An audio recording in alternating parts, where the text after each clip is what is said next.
So even those people had to sit there together and just pray for God to breathe through their minds to know which books that have been presented were supposed to be canon. Mm-hmm. That alone is insane. To think that just a group of people determined, well, no, those books in that Ethiopian Bible, those aren't God breathed. And we definitely are not going to bring that up to anyone, because that involves people.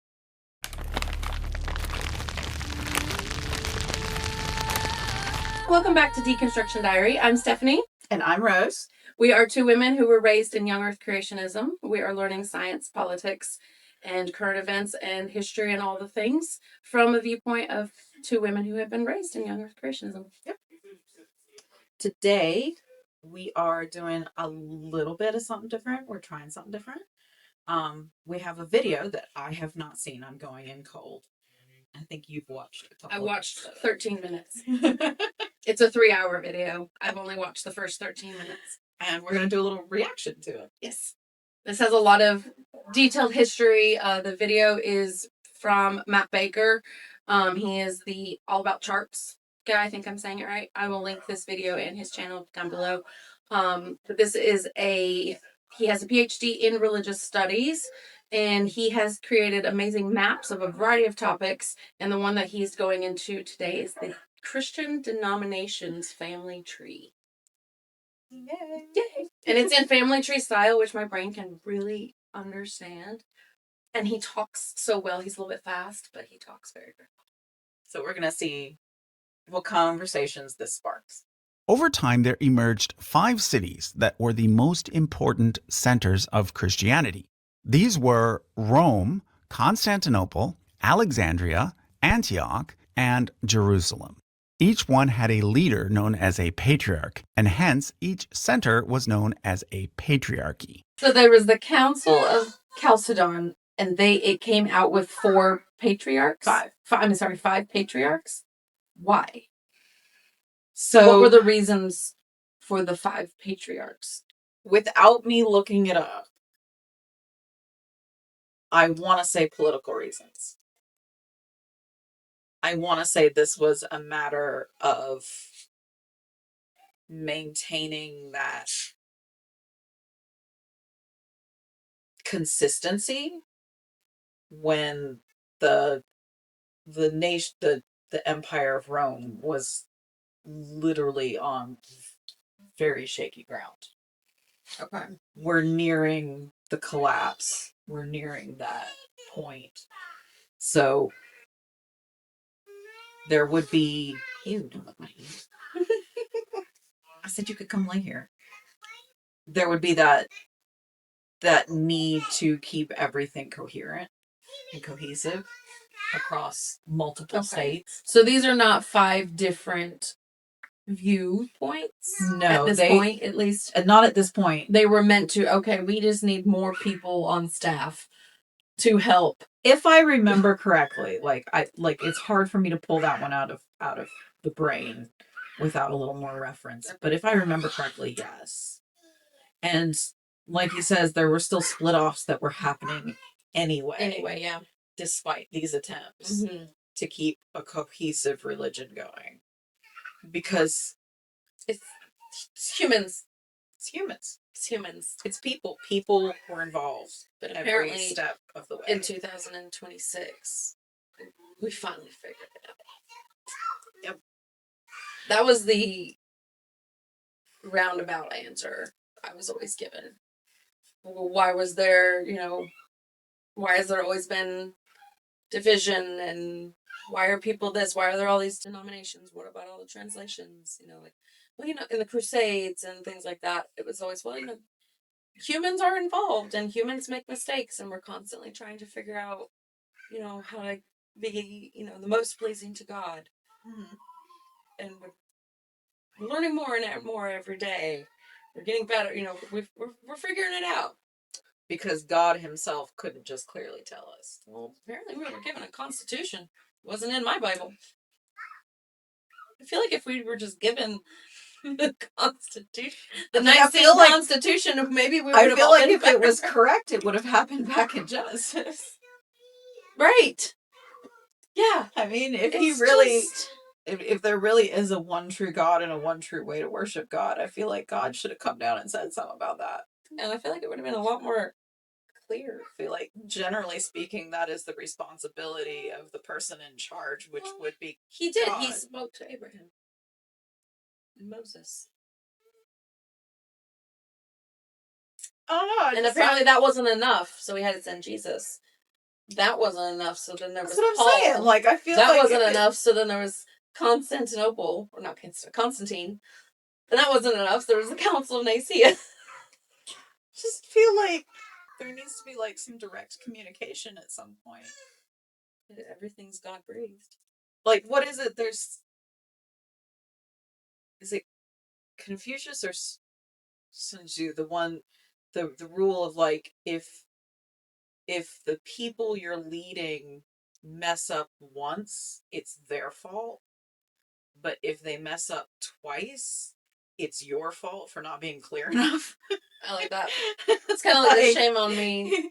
like the first time it was your fault, but if it keeps happening, it's my fault for not being clear enough as a leader. Yeah. Like, And that's basically just the whole story of humanity from the Bible's perspective, is one constant mess up. after another, after another, after another, Mm-hmm. after another. Which We're grounds in terrible, sinful people. it grounds in that. Absolutely. But like, dang, at some point it's The gotta be. instructions are unclear. Yeah, the instructions were unclear. I don't know what to tell you. Yeah. At some point, it's not my fault anymore that I can't understand the instructions. Yeah. It's your instructions that are wrong. Because we just keep in human history, just in the Christianity human history, just constantly try to. Well, let's try this. Well, let's try this. Let's try this. And the amount of retconning that's happening here is just unacceptable. Like, Oh yeah, we haven't even talked about translations or. yeah, we haven't anything even written. gotten there yet. We haven't even Mm-mm. gotten there yet. Ethiopian Christians have a unique version of the Bible that includes several extra books that are not found in most other Bibles. So, like, how does that fit in with everything we were taught? The fact that there's this whole other Bible, the Ethiopian Bible. I don't know. Now I want to go look into it because I've never heard of it. Because I mean, like, I remember learning about it and just being so overwhelmed I couldn't crack it. And then I remember learning about all the extra gospels and epistles that were not included, all the extra books that were not included in our Bible, and going and reading those and just being like brain blown. Like, how does this fit into anything I learned? It's like, well, I can see why it's not in there. There's some of that, but then there's also like a whole chunk of it that, like, why isn't it? Well, right, because then you have to go back to men had to decide what was in the Bible and what wasn't in the Bible. And I'm sure that will be on here at some point. Right. So even those people had to sit there together and just pray for God to breathe through their minds to know which books that have been presented were supposed to be canon. Mm-hmm. That alone is insane. To think that just a group of people determined, well, no, those books in that Ethiopian Bible, those aren't God breathed. And we definitely are not going to bring that up to anyone, because that involves people. Yeah. And again, we want to glaze away people from history as much as possible. Mm-hmm. And it's just, God did it. Yeah. God just did it. Yep. It just happened because that's what God wanted. Yep. And we're not going to question that any further. But then there's this whole other Bible that I may actually get into. I may read that. Yeah, it's hard to wrap my now brain around. Now that I'm older and I'm not so completely overwhelmed by all of this information, and just being like, whoa. Because, like, whoa, this is not. It's so fascinating to sit down and think it through of, well, if this is what I believed, then that means that this is what I believe. Right. I believe that the 66 books in the Bible are the 66 books that God wanted in there, which means I have to believe that there was a group of people that met together to decide what goes in there and what doesn't. Mm-hmm. And I have to believe that that meeting was 1000% God ordained and God protected. And the more councils that I see on this map, it's harder and harder. It gets harder and harder. You get be like, oh no, we really didn't. Yeah. We really did not agree on anything. No. Ever. So then you just have to hope that the 66 books in your Bible are at least not wrong. Yeah. There might be missing information, but then you're because there's even more schisms down here. Yeah. There's more lines going this way, and like because then you've also got culture, which I think is a lot of this. Like we were saying, some of that split was geographical. Some of that split was geographical, which then creates culture. Yeah. Like just on this one screen, I see Armenia, Ethiopia, India, Poland, Greece, Assyria. That's a lot of different cultures. Mm-hmm. A lot of different cultures that are going to influence the religious belief, because from my understanding, it does. That's what it heavily affects it. That's what religion kind of, the foundation of religion is. It is. It's the culture that it came from. Yeah. Culture is when you're world building and you're writing, that in order to build a fantastical culture or fictional culture, religion is a huge part of what you have to consider. Because the word cult is in culture for a reason. Like, that's... Culture defines almost everything. That's where your belief about what you eat, how you eat it, all of that comes through that. What you wear, how you wear it. And that's what we're fighting now is, well, your culture of Christianity is wrong. Yeah. And that's it's very weird. It's very weird. It's very icky. It's very weird. And it's attached to a lot of things that I think people who are raised atheists may not realize what all has to come out of the wall when you're deconstructing. Yeah. Like, it sounds crazy, but the way I brush my teeth could be affected by this. Absolutely. Especially when part of deconstruction is actually just learning the whole story of what happened. Yeah, it really before is. You can even take it apart. Because I have to fill in the holes. You weren't told the whole story of what happened, because if they tell you what the whole story was, you'll come out of it going, so you're just like every other religion in the world, and then they'll self-implode. Yeah. Because we cannot, absolutely not be just like every other religion in the world. No, we have to. That definitely cannot happen. And if you ever make that conflation, people will they will get mad. They will straight up. Well, especially if you call Christianity a religion. Oh God. You can't do that. Christianity is not a religion. A religion is a belief system. If I refer that is religion is a system of belief in an untrue deity. Yeah. Or deities. Well, otherwise it's just the truth. Well, no, that's not necessarily true, because that meaning that was what that's what you were taught. That's what I was taught. Religion was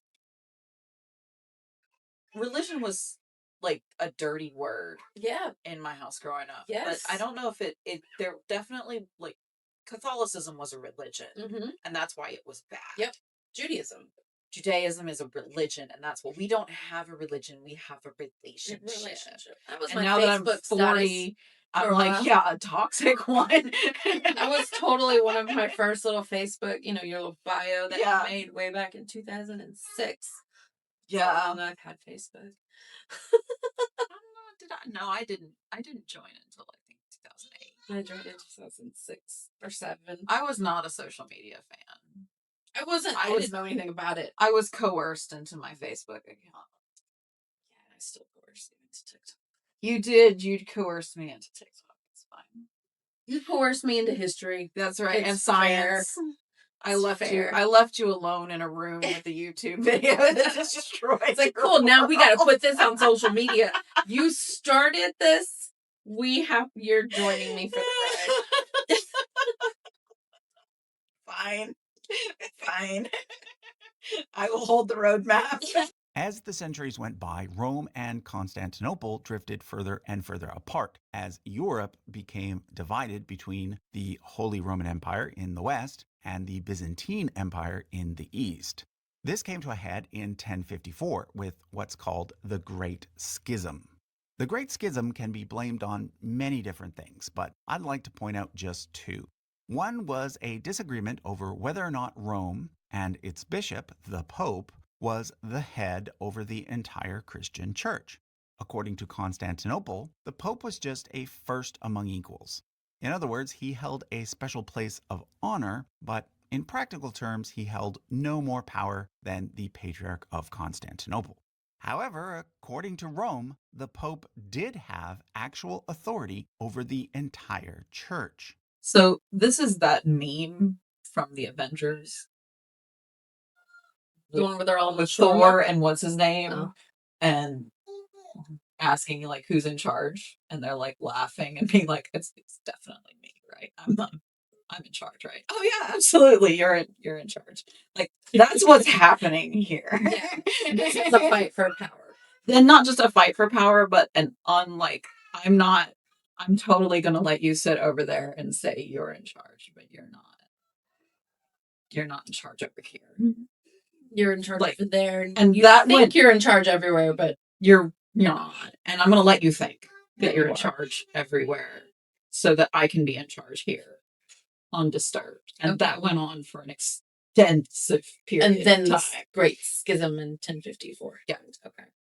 This is the moment where I became terrifically confused because again, being raised the way I was constantly seeing the inside of both Catholic and Orthodox churches, and I was just very much confused of which one are we from? And being told neither because they're both wrong, and I'm like, okay, but we're still having weddings. Right, we're still here. Having questions. So, as you can see, Catholics and Protestants say that the Holy Spirit proceeds from the Father and the Son, whereas the Eastern Orthodox Christians say that he proceeds from the Father only. Because of these differences and many others, East and West parted ways in 1054. Now, I should make it clear that it would be incorrect to say that the Roman Catholic Church and the Eastern Orthodox Church started only in 1054. Instead, it would be more accurate to say that they both started in the 1st century and that they were simply united up until 1054. So I want to make sure I understood what he said. So the Roman Catholic creed is that the Holy Spirit is from God, God and the Son. The Father and the Son. Whereas I in can't not capitalize this shit. this is the And then major Eastern Orthodoxy, which is different than the Oriental Orthodoxy. correct. So the Eastern Western here is So yeah, Eastern Orthodoxy is the east of the East, yes, and Oriental is the Far East. not even that necessarily, because again, Ethiopia is in Africa, but things got swept together because of how this the splits framing that. Yeah. So there was there was East and an West, East and West, and then another East and West. So there's Yeah. West, East, Far East, basic.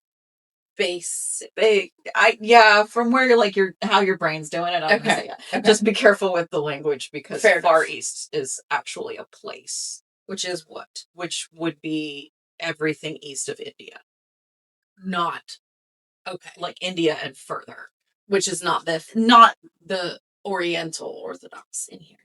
no, because it is an actual geographic location Okay. in history. You want to be careful. I hear what you're saying. Yeah, So there was East and West, and then another East and and West. then East, West, East, Oriental East. Yeah. A better way to put that. Yeah. Okay. That first like the Oriental and the Pentarchy was a split, and then you had another East-West split happen underneath it. Okay. That led us to Catholic and Orthodox. And Orthodox is interchangeable with Eastern Orthodox. For the most part, yeah. Okay. Yeah. There's a lot of like smaller stuff that splits them all up that I'm sure he's going to go into. It's helping me. I really wanted the answers to as a child, but again, I feel like they were being kept from me. It's helping with what I have seen, like in Jerusalem. Yeah. You see all of these different religions. Yes. And the terminology can get very overwhelming. Well, I'm not even going to say confusing. It's just overwhelming. The first being the Orthodox Church in America, which originated as a branch of the Russian Orthodox Church.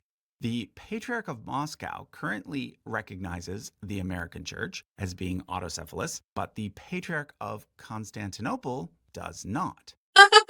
Whoa, pause.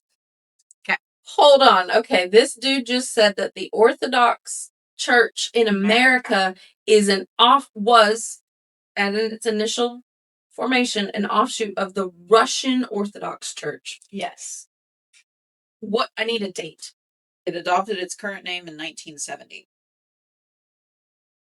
The Orthodox Church of America? Mm-hmm. 1970? It didn't start?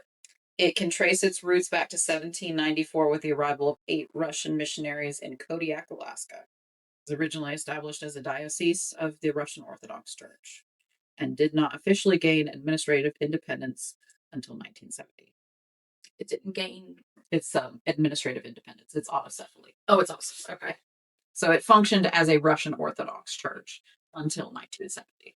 Okay. That's all completely new information. I mean, because I knew there was an Orthodox Church in America, but it definitely was. It's not prominent. It's not big. No. It also has to do with our area. Like in the Southeast, Orthodox churches in general are few and far between. Fair.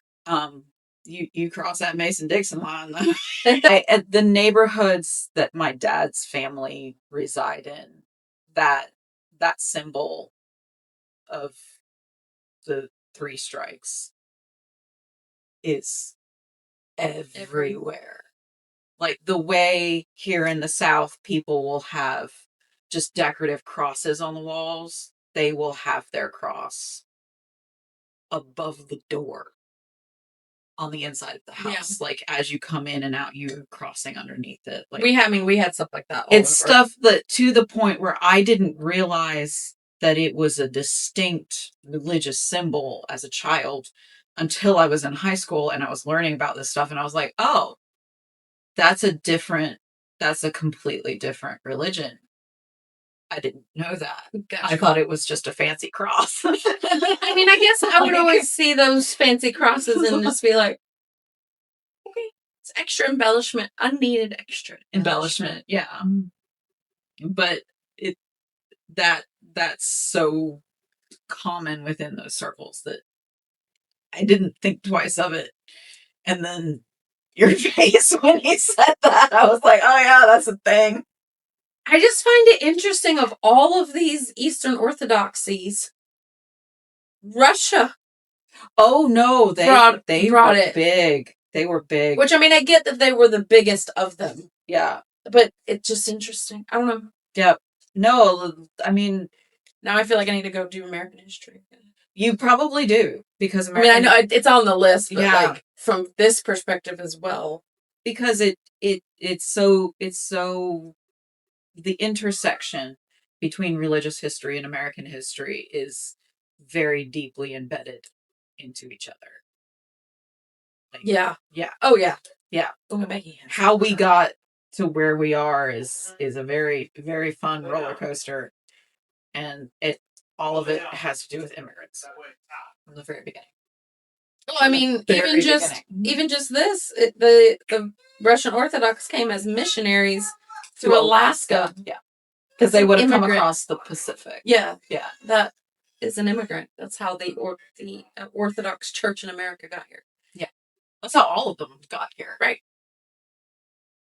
Like, Right back to the Puritans. Yeah. Okay, let's now talk about the Roman Catholic Church, by far the largest church in all of Christianity, with well over 1 billion members, representing more than 50% of all Christians.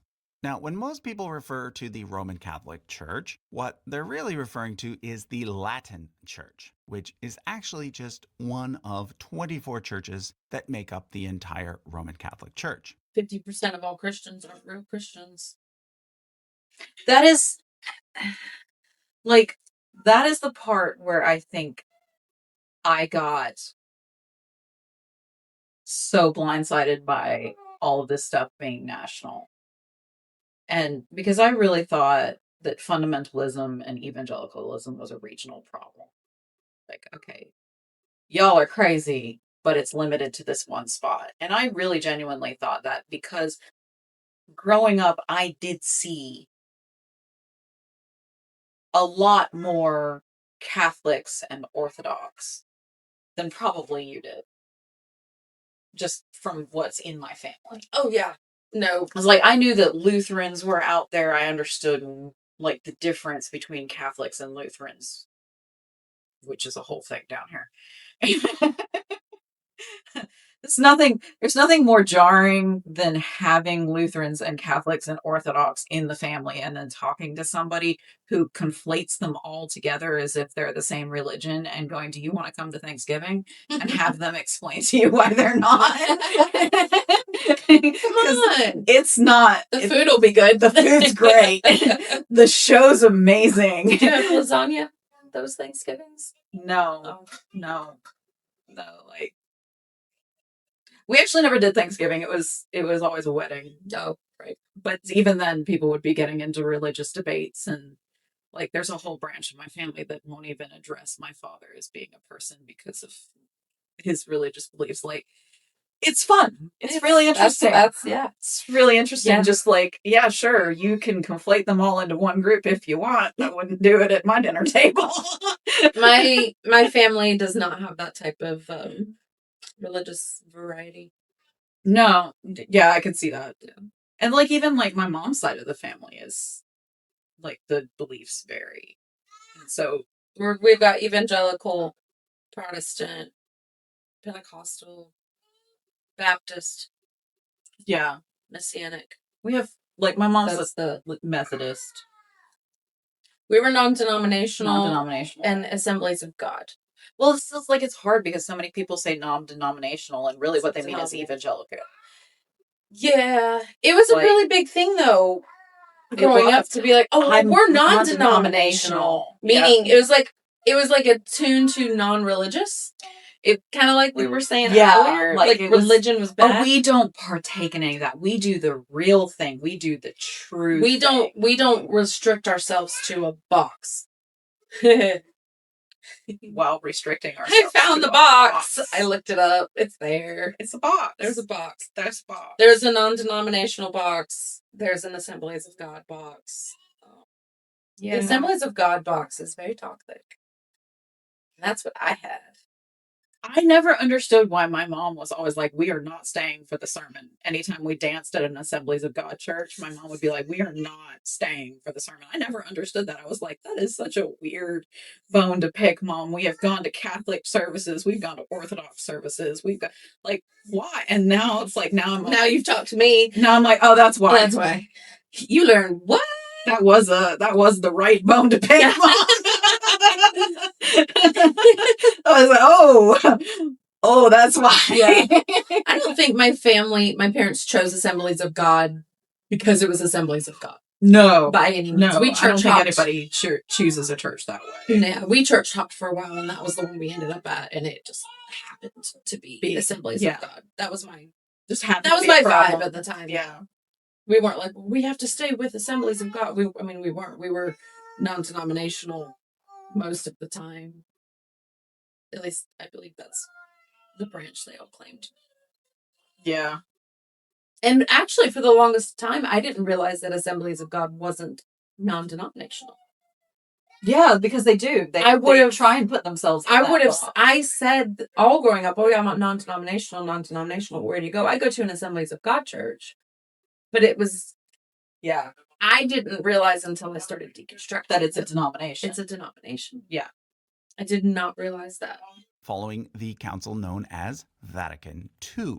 One of the main things to come out of that council was the decision to hold Mass in local languages instead of Latin. Again, there were some Catholics who disagreed with the various decisions made at the council. This time, those who separated and formed independent Catholic churches became known as sedevacantists, which is a word based on the Latin for empty chair. Basically, these Catholics believe that the office of Pope has been vacant ever since Vatican II. Yep. Is this the branch of Catholicism that Mel Gibson is part of? I have no idea. I remember it being a big thing that came up a couple years ago, or maybe when Francis died, that Mel Gibson belonged to a specific sect of Catholicism. And I want to say that didn't believe that the Pope was the Pope or something like that. Yes, you're correct. Oh, hey. And that was just when I first heard about wait, what? There's a what? There's a what? There's a what? Yeah. So it was neat to make that connection. That was it. That's my only question. That's my only question. That was it.